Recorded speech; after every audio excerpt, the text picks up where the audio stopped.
बिस्मिल्लाहिर्रहमानिर्रहीम। अनगिनत दुरूद व सलाम नबी आखिर ज़मां मोहम्मद मुस्तफ़ा सल्लल्लाहु अलैहि वसल्लम और उनकी आल पर। पावर कॉरिडोर सीरीज़ की नई वीडियो के साथ शहजाद अनवर फारूकी एक मरतबा फिर आपकी खिदमत में हाजिर। और आज हम बात करेंगे मौजूदा सियासी सूरत हाल के हवाले से कि किस तरह से मुस्लिम लीग नून की हुकूमत जो है अब वो ये कोशिश कर रही है कि किसी न किसी तरह से इंतखाबात से राह फरार हासिल किया जाए, जिसका ताज़ा तरीन सबूत आपने कल देखा कि इलेक्शन कमीशन ऑफ पाकिस्तान ने इस्लामाबाद में होने वाले बल्दियाती इंतखाबात को जो है वो मौखर कर दिया है गैर मुअय्यना मुद्दत के लिए। अ, इसका इम्पैक्ट क्या था? गो कि ये बल्दियाती इंतखाबात थे, इस हवाले से ऐसी क्या ज़रूरत पड़ी कि इन इंतखाबात का पीछा किया जाता और इनको मौखर किया जाता? इसी तरह से मईशत के हवाले से सूरत हाल बहुत बदतरीन पोज़ीशन पर हम जा चुके हैं, उसकी क्या वजह है? ये डिज़ाइन क्या है? और ये जो टेक्नोक्रेट्स के सेटअप की बात की है पाकिस्तान तहरीक-ए-इंसाफ की तरफ से, तो ये इस कहानी में कहाँ तक सदाकत है, आज हम इस पे बात करेंगे। लेकिन बाज़ाब्ता शुरू करने से पहले आपसे फिर वही गुज़ारिश कि अगर अभी तक आपने चैनल सब्सक्राइब नहीं किया तो सब्सक्राइब कर लें, और अगर आपको वीडियो पसंद आए तो लाइक और शेयर भी कीजिए। आपकी मोहब्बतों का बहुत शुक्रिया। जर्मनी से शहज़ाद रज़ा साहब ने कुछ सवालात भेजे हैं। कुछ मियाँ आफ्ताब साहब ने लाहौर से सवालात भेजे हैं जो कि बराह रास्त मेरे मोबाइल पर भेजे गए हैं। कुछ कमेंट्स जो हैं वो यूट्यूब पर भी हैं, तो उनके हवाले से भी अगली वीडियो में बात करेंगे। तो अभी हम बात का आगाज़ करते हैं जी कि कल सिकंदर सुल्तान राजा साहब जो कि चीफ इलेक्शन कमिश्नर हैं पाकिस्तान के, 5 रुकनी एक कमीशन था जो कल बल्दियाती इंतखाबात के हवाले से हेयरिंग कर रहा था। और उन्होंने ये हेयरिंग करने के बाद गो के कहा यह जाता है कि इंतखाबात जो है वो किसी सूरत नहीं रुकने चाहिए, और आला अदालतें आज तक पाकिस्तान की जितनी भी हैं वो कोशिश ये करती हैं कि इंतखाबात को ना रोका जाए। और ये भी आप जान लीजिए कि इंतखाबात और बल्दियाती इंतखाबात ये जमहूरियत की बुनियादी इकाई है, या वो पहली ईंट है जिसके ऊपर बड़ी जमहूरियत की बिल्डिंग की बुनियाद उस्तवार की जाती है। बदकिस्मती से पाकिस्तान में कभी भी बल्दियाती सिस्टम को वो तवज्जो नहीं दी गई जिसके तहत पाकिस्तान में जमहूरियत का निज़ाम जो है वो फल फूल सकता। इसके बावजूद कि हमारे जो सियासी ज़ोमा और उमाइदीन हैं, वो गाहे ये एतराज़ करते रहते हैं कि पाकिस्तान में जमहूरियत को नहीं चलने दिया जाता।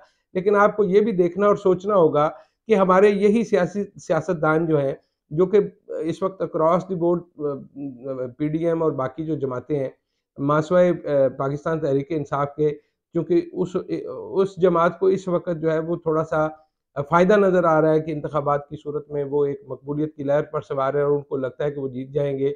वगरना अपने होते हुए तो उन्होंने भी ये इलेक्शन 2 साल नहीं करवाए। ख़ैर इस बहस को हम यहीं रख देते हैं, लेकिन बात ये करते हैं कि अगर आप बल्दियाती नुमाइंदों को इख्तियार देने के लिए तैयार नहीं हैं, ये जो बुनियादी काम है, ये जो इसको आपको याद है कि किसी ज़माने में इसको मोरी और गली की जो है वो सियासत कहा जाता था, क्योंकि बल्दियाती इंतखाबात के नतीजे में जो लोग मुंतखब होते थे वो इस बात के ज़िम्मेदार होते थे कि वो गलियाँ बनवाएँ, सड़कें पक्की करवाएँ, निकासी आब के मंसूबे और इसी तरह से फ़राहमी आब के मंसूबे, बुनियादी ज़रूरियात जो आम आदमी की हैं, जो गटरों के ढक्कन हैं या इस तरह की चीज़ें, तो ये बिल्कुल बुनियाद है। लेकिन कोई भी ताकतवर हल्का जो है वो अपने हिस्से में आई हुई, चाहे वो नाजायज़ ज़रिए से कोई ताकत आई हो, उससे दस्तबरदार होने को तैयार नहीं होता।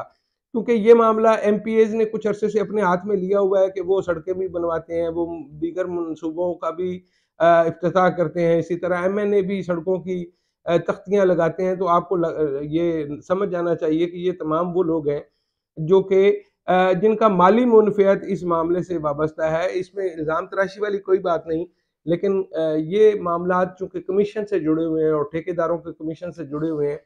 मुझे याद पड़ता है कि अब्बा मरूम ये कहा करते थे, अल्लाह ताला उनको गरीक़ रहमत करे, कि यार ये अगर एमपीए एमएनए से नौकरियों और ये जो तरक्कियाती फंड्स का इख्तियार वापस ले लिया जाए, तो आपको नज़र आएगा कि 2 इंतखाबात के बाद यहाँ पर लड़ने वाले जो रवायती सियासतदान हैं इलेक्शन, वो इलेक्शन से गायब हो जाएँगे और एक-दूसरे के पीछे ये लठ लेके फिरा करेंगे कि जी इस दफ़ा हम इलेक्शन नहीं लड़ना, इस दफ़ा इलेक्शन आप लड़े, पिछली दफ़ा भी हमने लड़ा था। चूँकि फिर उसके साथ आपको कोई माली मुनफ़ियत नहीं है। अगर नौकरी नहीं है, फंड्स नहीं है, तो इसका मतलब ये है कि बाकी सारा काम बेकार है। ब्रादरम रऊफ़ क्लासरा साहब ने इस पे बेतहाशा स्टोरीज़ की हैं कि किस तरह से सेनेटर्स के फंड जो हैं, वो सारे पाकिस्तान के सेनेटर्स के फंड्स जो हैं, वो घूम फिर के लकी मरवत में इस्तेमाल होने की जो कहानी थी, क्योंकि वो सारा काम बोगस था। तो ये बोगस मंसूबों के ज़रिए पैसे बनाने का मामला जो है, वो पाकिस्तान में 70 की दहाई के बाद से शुरू हुआ। 80 में जब यहाँ पर पाकिस्तान में जमहूरियत जो है वो मुअत्तल थी, तो उस दौरान ये सारे काम जो है वो बल्दियाती इंतखाबात की बजाय उसका जो सेहरा है वो आपने सूबाई और कौमी असम्बली के जो मेंबरान थे उनके सर बांध दिया, जिसके बाद से उनको लत पड़ गई, या आप समझ लीजिए कि शेर के मुँह को खून लग गया और अब वो इससे दस्तबरदार होने को तैयार नहीं है। पाकिस्तान मुस्लिम लीग नून को इस बात का पता है कि वो बल्दियाती इंतखाबात और ख़ासकर इस्लामाबाद के इंतखाबात, और ये ज़हन में रखिएगा कि आम तासर ये है कि वो 27 किलोमीटर की हुकूमत है और इस्लामाबाद ही वो इलाका है बेसिकली जहाँ पर उनकी असल में हुकूमत है, क्योंकि बाकी चारों सूबे और जो बाकी वफाकी इकाइयाँ हैं, गिलगित हो गया या आज़ाद कश्मीर हो गया, तो उनकी कहीं पे भी हुकूमत नहीं है। तो अगर इस 27 किलोमीटर के इलाके में भी अगर 101 यूनियन काउंसिल हो या 125 हो जाएँ या 27 हो जाएँ, समझने वाली बात यह है कि अगर इस मौके पर उनके खिलाफ कोई नतीजा सामने आता है इस्लामाबाद से मुताल्लिक, तो फिर आप समझ सकते हैं कि उनकी इखलाकी पोजीशन क्या होती है और वो किस तरह की शर्मिंदगी का सामना कर रहे होते हैं, और वो इस शर्मिंदगी का सामना करने के लिए कतई तैयार नहीं है। इसीलिए उन्होंने कोशिश की और इस पे फिर इलेक्शन कमीशन ऑफ पाकिस्तान की जानिब से जो फैसला आया कि वो इसको मौखर कर रहे हैं, और उसके लिए उन्होंने इस्लामाबाद हाई कोर्ट और दीगर जो इंतखाबी कवानीन है उनका सहारा लेकर इसको फ़िलहाल मौखर किया है और गैर मुअय्यना मुद्दत के लिए मौखर किया है। ये सरासर आप समझिए कि लोगों के वोट डालने के हक़ को रोका गया है, जिसकी उस आइन जिसकी बालादस्ती की बार-बार हम बात भी करते हैं और जिसकी बालादस्ती की कस्में ये सारे लोग जो हैं वो कौमी असम्बली और सूबाई असम्बलियों में खाते हैं। वो उस आइन को हमने कहीं ताके निशियाँ पे रखा हुआ है, जिस तरह से कुरान पाक के हवाले से कहा जाता है कि हमने उसको रेशमी ग़िलाफ़ों में लपेट कर घरों में ऊँची जगह पर रखा ज़रूर हुआ है, लेकिन उसमें लिखे हुए पैगाम की तरफ हम नहीं जाते। तो इसी तरह आइन भी एक ऐसी सीढ़ी है जिसको हम इक़्तिदार हासिल करने के लिए इस्तेमाल ज़रूर करते हैं, लेकिन माज़रत के साथ हमारे जो सियासी रहनुमा हैं, उनका आइन के साथ कोई लेना-देना नहीं है, ना वो आइन की बालादस्ती पर यकीन रखते हैं और ना उसके मुताबिक वो अमल करते हैं।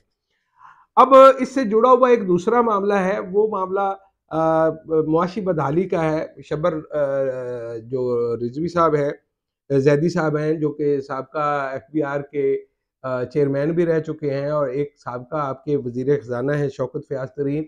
वो बारहा ये कह चुके हैं कि हालात ख़राब हैं, मुल्क डिफ़ाल्टर की तरफ जा रहा है, डिफ़ाल्ट की तरफ जा रहा है, और इस पे खुद मुस्लिम लीग नून के साबका वज़ीर ख़ज़ाना मिफ्ता इस्माइल भी दुहाई देते हुए नज़र आ रहे हैं। लेकिन वज़ीर ख़ज़ाना जो मौजूदा हैं इसहाक़ डार साहब, वो बार-बार इस बात की तरदीद कर रहे हैं और वो ये कह रहे हैं कि ऐसा कोई ख़तरा मौजूद नहीं है। ख़वातीन व हज़रात, ये ख़तरा बिल्कुल हकीकी है। वो इस लिहाज़ से हकीकी है कि आपकी करेंसी पर किसी को कोई यकीन नहीं है। लोग डॉलर में इन्वेस्ट कर रहे हैं, लोग सोने में इन्वेस्ट कर रहे हैं। सोने का रेट आपके सामने है, डॉलर आपको एक तो रेट उसका बहुत ज़्यादा हो गया और दूसरा वो आपको मिल भी नहीं रहा, जिसका वाज़ेह मतलब ये है कि जिन लोगों के पास पैसे हैं, अब जो एक्चुअली मुल्क की मईशत चलाते हैं, उनका पाकिस्तानी रुपये से एतबार उठ गया है। खुद सियासतदानों के ब्रीफ़केस पाकिस्तान से डॉलरों की सूरत में भर-भर के बाहर गए। वो स्टोरीज़ आपने सारी पढ़ और सुन रखी होंगी। तो ऐसे में डिफ़ॉल्ट का ख़तरा यकीनी है। अच्छा, ये सूरत-ए-हाल इतनी ख़राब क्यों है और कैसे की गई? मुस्लिम लीग नून को ये लगता है जी कि जब तहरीक अदम एतमाद यकीनी नज़र आ रही थी इमरान खान को, तो उन्होंने कुछ ऐसे मुआशी इक़दामात किए। मसलन उन्होंने पेट्रोल की कीमत को एक जगह पे फ्रीज़ कर दिया और उसके बाद कुछ मुख्तलिफ जो उस पे ड्यूटीज़ और टैक्स थे वो उन्होंने सस्पेंड कर दिए, जिसके नतीजे में बहुत ज़्यादा नुकसान हुआ मईशत को, और उनको एक ऐसे मुआशी बुरी बदहाली का शिकार हुकूमत मिली कि वो अभी तक संभल नहीं पाए, और उसके लिए वो रोज़ नए हीले और जवाब तलाश करते हैं और इसकी ज़िम्मेदारी वो साबका हुकूमत पर डालते हैं। तो वो ये चाहते हैं कि ये जो मुआशी खोबा है, खोबा फिर अगेन वही बात है, पंजाबी का लफ्ज़ है कि वो एक ऐसा गड्ढा खोद रहे हैं कि जिसमें आने वाली कोई भी हुकूमत जो है वो सर्वाइव ना कर सके और उसको इससे भी बदतर सूरत-ए-हाल मिले, ताकि जो उनका नुकसान है सियासी तौर पर लोगों में जो उनकी पज़ीराई में कमी हुई है और जिस तरह से पैटर्न्स बता रहे हैं, सर्वेस बता रहे हैं कि उनको शायद अगले किसी भी इलेक्शन में कोई बहुत बड़ी कामयाबी नहीं मिलने जा रही, तो वो उसका बदला लेने के लिए इस वक्त पाकिस्तान जो है वो कहीं बहुत पीछे है। गो के वो जनरल परवेज मुशर्रफ की तरफ से नारा लगाने के बाद कि पाकिस्तान फर्स्ट और सबसे पहले पाकिस्तान, वो हम कहते ज़रूर हैं, लेकिन हमारा उस पे ना तो यकीन है और ना हमारा अमल उसके मुताबिक है। ये सारे लोग अपनी सियासत की गेम कर रहे हैं। पाकिस्तान और पाकिस्तानियों के हाल-ए-ज़ार आपके सामने है कि आटे की कीमत आपकी कंट्रोल से बाहर है। गरीब आदमी के लिए आटा, गैस और बिजली वगैरह वो हासिल करना तकरीबन नामुमकिन हो गया है। मैं आपसे सिर्फ़ इतनी गुज़ारिश करूँगा कि ये सारे मामलात एक-दूसरे से जुड़े हुए हैं। लगता यही है कि दिसंबर के बाद जनवरी वो महीना होगा जिसमें किसी न किसी सूरत जो है वो इंतखाबात के लिए डोल डाल दिया जाएगा और शायद आपको किसी किस्म की निगरान हुकूमत मिले। निगरान हुकूमत किस तरह की होगी और टेक्नोक्रेट्स की थ्योरी में कितनी सदाकत है, इस पर हम बात करेंगे अपनी अगली वीडियो में। अपना बहुत सारा ख़्याल रखिएगा। अल्लाह निगहबान।